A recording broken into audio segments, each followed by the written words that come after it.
Good morning, good evening, good day!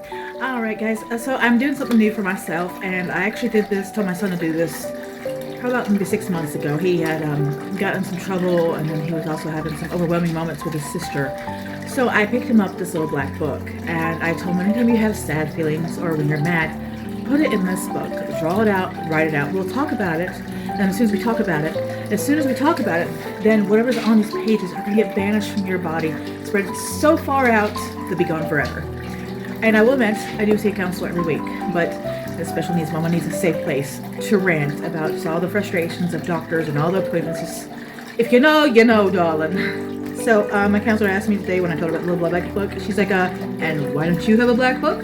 So I went out and got me a black book. It's not as nice as the ones my son had, but I got me a little black book, and I'm just gonna fill it, with drawings and different things. And then with my son, after he drew on it, we drew a little person after we talked about it, and then I would put an X on it. And it was to signify that we are banishing these thoughts forever. So we're gonna do it for myself too.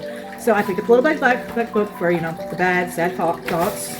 And of course, I got me a new black pen, because if you got kids, you can't have anything, because anytime you go reach for it yourself, it's not there because someone took it. And of course, they never do. So I got that.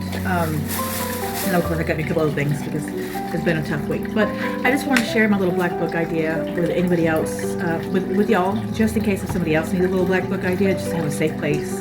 And I guess it is another version of a journal, but to me, when I do a journal, everything goes in it. My happy thoughts, my sad thoughts, my, hey, go back and visit the store thoughts, or read this book. So it's my handy dandy notebook for everything. So this one is going to be strictly for, like I said, all my bad thoughts, my sad thoughts, just anything that's within the negative side of emotions. And I just really want to share it with y'all, just in case if this is something that you could use in your life. Luckily, I don't need to fill it out today, but I will give it a nice, pretty page that says The Black Book.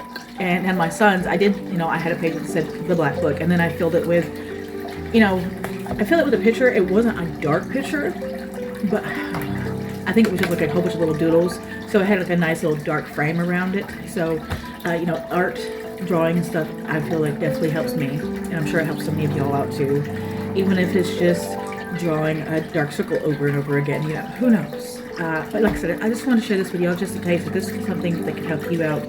But if you're like me, you already have a stack of notebooks in your bedroom. That's for everything else, and you barely touch them. And so, yeah, there's going to be some days it's going to be easy to touch this, and there's going to be other days it's just like, go away, demon, I don't want to touch you today. So, but I'm here. If you need somebody to listen to, if you need someone to listen to you, even if it's just hear you breathe in the phone when you're having an emotional day, I'm that girl. Because, guys, I'm just like y'all. I mean, there's so many videos of we all think I'm so happy, and I am. But I'm just like y'all. I do have my moments where I get overwhelmed, and it's just, I would never run away. But it's just moments of when I get so overwhelmed, I just want to run away just for a few hours and then go in the woods and scream and then come back. But like I said, if this is something that you're into, go for it, because I think it's really helped out my son. Because we all need to have a safe place to express those feelings, especially when we don't have someone that understands what we're going through or even have someone to talk to. But other than that, guys, I hope everyone has a magical day. Bye!